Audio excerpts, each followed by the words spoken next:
Hello everyone, my name is Tex Eternal and I'm going to be completely honest with you. This was going to be a completely different video. I had originally planned to do Sonic Heroes, but a certain movie trailer dropped and we got to see Shadow for the first time in live action, which I'm very excited for. And you know, we got to see him in all his glory as he skates, teleports, kicks the shit out of Tails and Knuckles. They gave him his bike. They even did the Akira reference. God forbid they do any other motorbike reference, really. That's just going for all studios. So yeah, so there's big Shadow hype at the moment, and so I thought, do you know what? I'm going to cash in on this. I'm going to play Shadow the Hedgehog.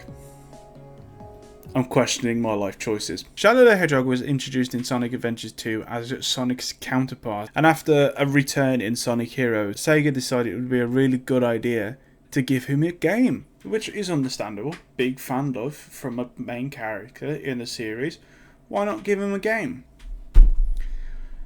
They certainly made a game. The game opens with Shadow standing on a hill. He's looking over the city and he's about to monologue. Shadow is trying to remember his past and why he can only remember this one gruesome image of this girl being shot. And then Storm appears, but oh wait, it's an alien invasion. And as Shadow is leaving, a mysterious figure appears and starts telling him about the deal he made. Shadow, wanting to know more about his past, deems this is the only way he can find out more about it and goes to collect the 7 Chaos Emeralds. Now, before you enter the first mission, you would have noticed this skill tree looking thing. Those are the levels. See, in this game you can choose what side you want to be on. You can either join the aliens and help the aliens take over the world, you can join the good guys and stop the aliens, or you can just go down a neutral path and just be in it for yourself. And depending on what choice you pick determines on what stage you'll do next. Say you go down a neutral path, you'll go down a completely neutral path. You want to side with the heroes, you'll do all the hero missions. You want to do the villain, you do all the villain missions. You know, and you'd think that would determine the story and what goes forward. Nope. Not at all. This game makes no fucking sense. Let me break it down for you. I did one mission where I had forgotten to swap back to the hero side, because basically even if you select hero or villain, if you run into the character, you're going to automatically be put on their side, which means you have to manually swap every time you run into the character. Every time you see that starfish with the one eye, you have to swap back to the hero. Every time, literally every time. There's this one mission where you see Rouge, and I wanted to side with her because I wanted to do the hero path. But I didn't know how to change back because I was pressing the wrong button, and so I ended up accidentally doing the whole mission sided with the aliens.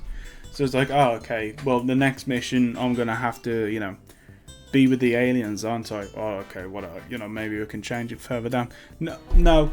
In fact, the next mission is a boss fight against the aliens, and then Black Doom, or the starfish thing, or whatever. I don't even know if that is Black Doom, if they're the same character or not. He just is like, see you later, bye. Also, by the way, fight this. It's like, and then all of a sudden you have to fight this big fat thing, and it makes no sense. There's even a mission, right, where it's the second mission in the game, and if the whole thing is you have to help either Knuckles defeat all the aliens, or you can help the aliens activate some switches that makes this floating temple go up into the sky. And you cannot do that. You can side with the heroes and you can go through that entire game and you can defeat all the aliens, but then if you go down the neutral route, a couple of missions later, the Sky Fortress Temple, whatever the is up in the air, even though you didn't do anything to help. And also, like, Shadow's there, but in 1 minute you were just in this sewer plant, and then the next plate you're in the air with all these aliens in a sky temple that you had nothing to do with making fly. In fact, you specifically chose to not make it fly, but yeah, it flies anyway. Fast forward a bit, because this game just makes no sense. Basically, you go to the final boss, you beat Black Doom and you defeat him, and it's the most anticlimactic thing ever. To which I was like, Oh, I thought Shadow was going to go super, and then I was going to fight Black Doom as a big bad dragon. Why have I not done that? That's the true ending. How do I get that? Finished it 10 times. 10 endings. In hindsight, I take it back. That ending was very satisfying, a very good conclusion to the story. Who needs a cinematic ending anyway? Not me. I defeat the bad guy and stop the invasion. That's all I did. That's all this game was. That's all I needed to do. But to summarise some of the other endings, allow me to read you some right now. Shadow finds out he's an android and then vows to stop the invasion, and all androids will rule the world. Shadow vows to be better than the original Shadow. Shadow joins the aliens and kills Sonic. Shadow thinks about riding the sewer slide. Shadow pulls a nobody can tell me what to do. And that's about it. Let's talk about guns. Unfortunately, the best part of this game is the guns. You don't have to aim with them, but the auto aim isn't exactly awful. Reminds me of how the guns in the classic Doom works. It's the way that you can be on one level and the enemy be on the other level, but yet you still manage to hit them somehow, just because of distance. So yeah, it reminds me of that. There are also these 2 meters, bang, like this. One will fill when you kill humans, and the other will fill when you kill aliens. The red one lets you perform a chaos blast, which basically just wipes out everything within its radius. And the blue one lets you perform chaos control.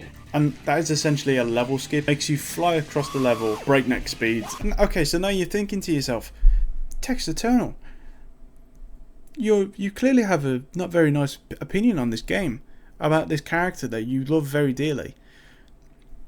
How about the soundtrack? I'm so glad you asked, dear viewer. It's shit. It is probably the weakest soundtrack in the entire franchise.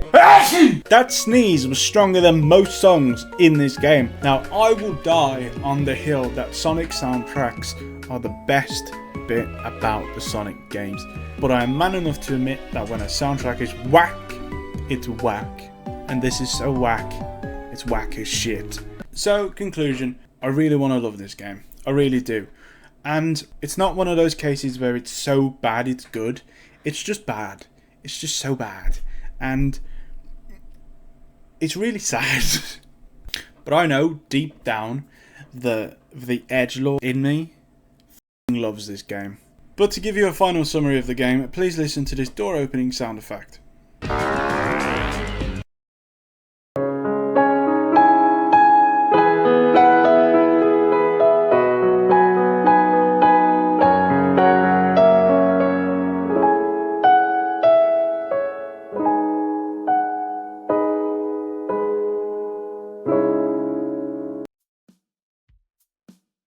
Hello again.